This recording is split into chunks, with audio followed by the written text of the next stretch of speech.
সবার সভাপতি তিনি আমাদের যেরকম আজ্ঞা করছেন আমাদের সেইভাবেই চলতে হবে। প্রতিবেদনটি প্রথম থেকে আমি একটু পড়ছি, আপনারা একটু এটা লক্ষ্য করুন। মাননীয় সভাপতি মণ্ডলী, উপস্থিত সদস্যা শুভানুধ্যায়ী এবং প্রিয় ভক্তবৃন্দ, সকলকে আজকের বার্ষিক সাধারণ সভার প্রাঙ্গণ থেকে ভারত সেবাশ্রম সংঘ অনুমোদিত ভদ্রকালী হিন্দু মিলন মন্দিরের কার্যকরী সমিতির পক্ষ থেকে আন্তরিক অভিনন্দন ও শুভেচ্ছা জানাই এবং আপনাদের কাছে অনুরোধ করছি যে সম্পাদকীয় প্রতিবেদন, আয় ব্যয়ের উপর লক্ষ্য রেখে আশ্রম তথা মন্দিরের আগামী দিনের আরও উজ্জ্বল ভবিষ্যতের কথা ভেবে গঠনমূলক আলোচনায় অংশ নেবেন, ভুল ত্রুটি ধরিয়ে দেবেন, মতামত দিয়ে সহযোগিতা করবেন। 2022 সালের নভেম্বরের 13 তারিখের বার্ষিক সভায় শ্রীমৎ স্বামী অব্যক্তানন্দজি মহারাজের তত্ত্বাবধানে আমাদের হাতে যে দায়িত্ব তুলে দিয়েছিলেন, কতদূর সে দায়িত্ব পালনে সফল হয়েছি এবং যা যা কর্মসূচি গ্রহণ করা হয়েছিল তা পালন করতে পেরেছি কিনা সে মূল্যায়নেরও প্রতিফলন হবে। আশ্রম তথা মন্দিরের লক্ষ্য, উদ্দেশ্য, কর্মপদ্ধতি, কর্মসূচি সম্বন্ধে আশা করি আপনাদের সকলেরই জানা আছে।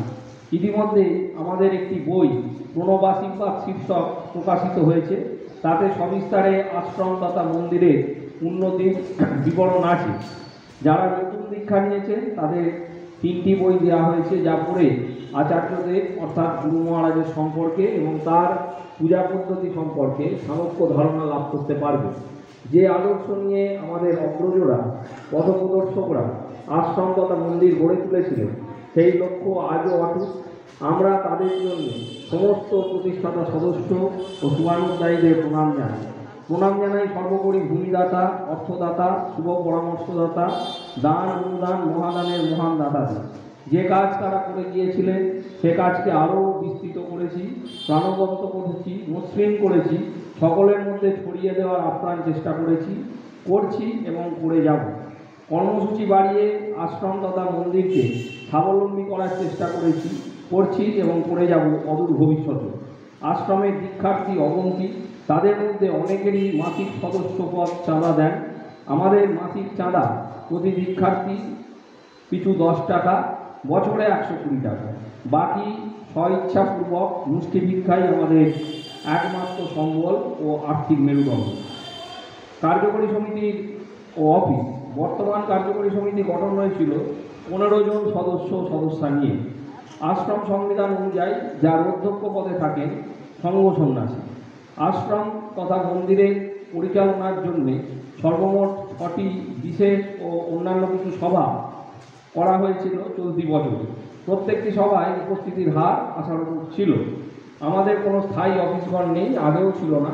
পুরনো মন্দিরের পরিকল্পনা বদলের জন্যে যে ঘরে বিনামূল্যে প্রাথমিক চিকিৎসার ব্যবস্থা করা হয়েছে সে ঘরে এবং সাধুনিবাসের নিচের তলার একটি ঘরে অস্থায়ীভাবে আশ্রম তথা মন্দিরের কাজ করার জন্য বসা হচ্ছে।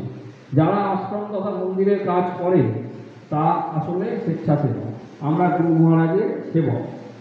আবেদন, আপনাদের কাছে কয়েকটি আবেদন রাখছি। সদস্যপদ গ্রহণ করুন, সময় মতো সদস্যপদ নবীকরণ করুন। যে কোনো উৎসবের সময়, অনুষ্ঠানের সময় আমরা ফোন করি, এসএমএস করি, বাড়ি বাড়ি যাই। যে কোনো কিছুতে আশ্রম তথা মন্দির কাজ সম্পর্কে জানতে চাইলে উৎসাহ দেখাবেন তাই। আশ্রম তথা মন্দিরে আসবেন, একে অপরের সাথে মিলেমিশে, একে অপরের সাথে ভালো ব্যবহার করবেন, একে অপরের সহায়ক হবে, নতুন পুরনো নতুনে মিশবে, একে অপরের প্রতি যেন বিশ্বাস অটুট থাকে সেক্ষেত্রে যত্নবান থাকার সর্বদা চেষ্টা করুন।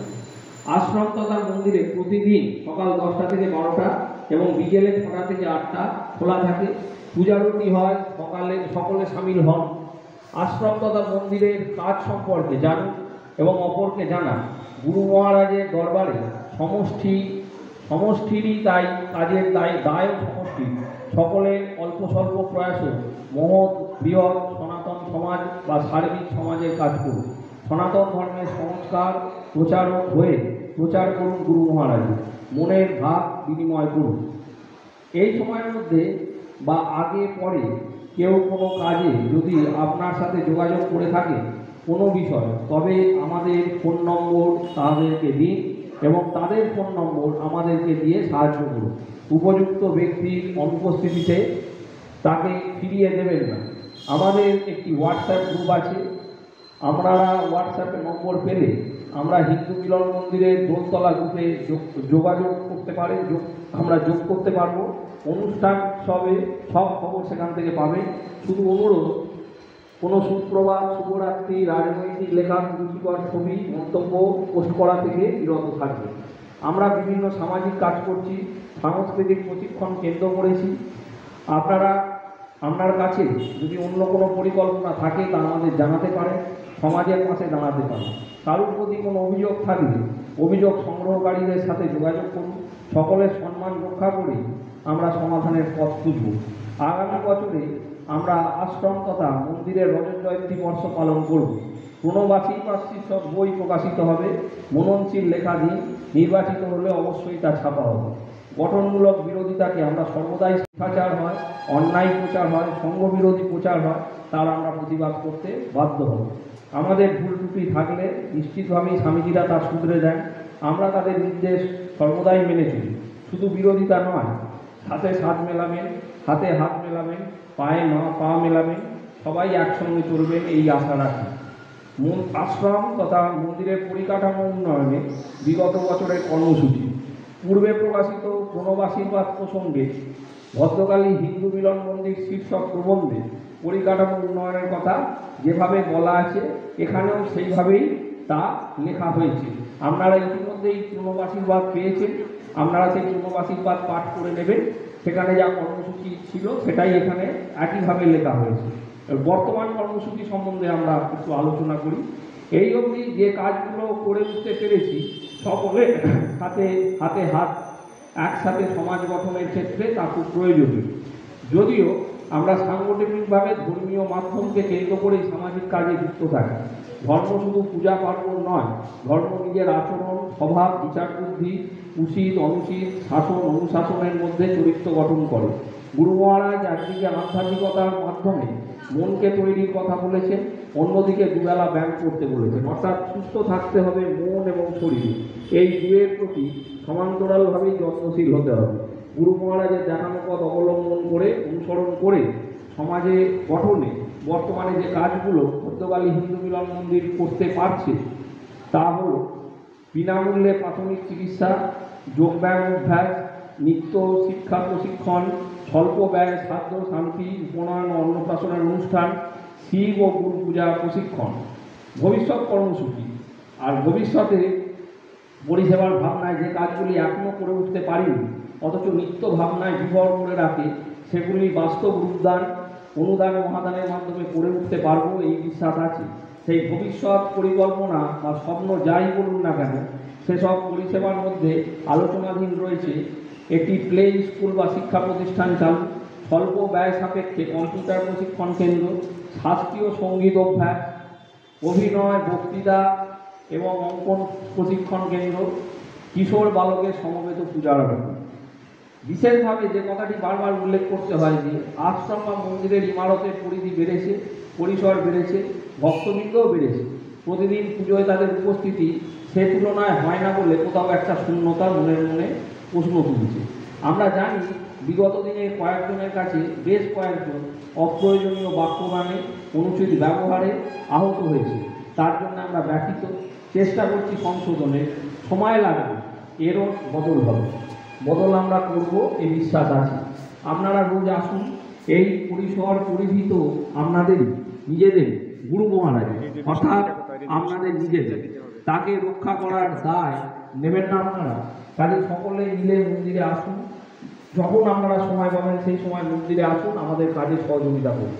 যারা আশ্রমে বদনাম করছে তারা নিজের সুবিধের জন্যই করছে, নিজের ঔদ্ধত্যের জন্যে করছে। যে ঔদ্ধত্য বারবার প্রতিবাদ করেছি সে প্রতিবাদ ছিল, আছে, থাকবে। আমরা সেবক সাধারণ, আমরা সর্বসাধারণের সাধারণ। সর্বসাধারণ আমাদের আশ্রম, গুরু মহারাজের সন্তান, আর সন্তান সাধারণের সম্মান রক্ষা করা আমাদের কর্তব্য। তাই কোনোভাবেই কোনো ঔদ্ধত্যের প্রশ্রয় দেবেন না। গুরু মহারাজের দরবারে সবাই কিন্তু এক ও অভিন্ন। আমি বারবার অনুরোধ করছি, অনুভবে রাখবেন ওই দেবাসনে শুধু একটি মূর্তি বসেনি, স্বয়ং গুরু মহারাজ বিরাজ করছেন। তার সামনে আপনার কি ব্যবহার হওয়া উচিত সেটা বিবেচনায় রাখা অবশ্যই প্রয়োজন। আপনার শব্দচয়ন কী হওয়া উচিত সেটাও বিবেচনায় রাখা প্রয়োজন। আমাদের অনেক কিছু ত্রুটি আছে, নিজেদের আচরণেও ত্রুটি রয়েছে, তবুও গুরু মহারাজের অশেষ কৃপা যে আমরা অনেকটা এগোতে পেরেছি, অনেকের থেকে আমরা এগিয়ে আছি, ছিলাম ও থাকবো, এই বিশ্বাস রাখি। এই আচরণের ত্রুটি একবার শুধরে নিতে পারলেই কিন্তু অনেক দূর এগিয়ে যাওয়া যাবে, এই বিশ্বাস রাখি। আচ্ছা, নতুন উদ্যোগ, অলিখিত নিয়মের কিছু আমরা পরিবর্তন করতে পেরেছি। বিশেষ দিনে আদ্যাশক্তি ও মাতৃশক্তির পূজারতি হচ্ছে। আরেকটি নিয়ম এখানে অলিখিতভাবে রয়েছে, সেই নিয়মটি কিন্তু আমরা ভাঙব বলে ঠিক করেছি এবং সেটা খুব দ্রুতই করতে হবে। এটা কোথাও লিখিতভাবে নেই, কীভাবে আছে আমরা জানি না। নিত্য পুজো শেষে পুরুষেরা আগে অঞ্জলি দেয়, এক এক করে পুরুষ নারী পুষ্পাঞ্জলি দিলে অসুবিধে কোথায়? প্রবীণরা আগে দিন, নারী পুরুষের ভেদাভেদ কিসের থাকবে, কেন থাকবে? মাতৃমণ্ডলী চাইলে যে কোনো দিন থেকেই এই নিয়ম, যে অলিখিত নিয়ম, যেখানে আগে পুরুষরা পুষ্পাঞ্জলি দেন পরে মহিলারা দেন, এই নিয়মটি তারা ভাঙতে পারে। গুরু পূর্ণিমার দিন থেকে এটা আমরা শুরু করার চেষ্টা করুন, এই অনুরোধ রাখি। মাতৃমণ্ডলীর সমবেত পূজারতি, আগে কখনো আমাদের মন্দিরে সমবেত পূজারতি হয়নি, সে উদ্যোগ নেওয়ার মতো পরিবেশ ছিল না। মন্দির গঠন হওয়ায় পরিসর বেড়েছে, তাই নতুন মন্দিরে সমবেত পূজারতি মাতৃমণ্ডলীর দ্বারা অনুষ্ঠিত হচ্ছে। অডিও ভিজুয়াল সাক্ষাৎকার, সমবেত ভক্তমণ্ডলী অনুষ্ঠানে কেমন উপভোগ করেন তা জানবার আমরা চেষ্টা করছি, আমরা তাদের কাছে পৌঁছচ্ছি। কথা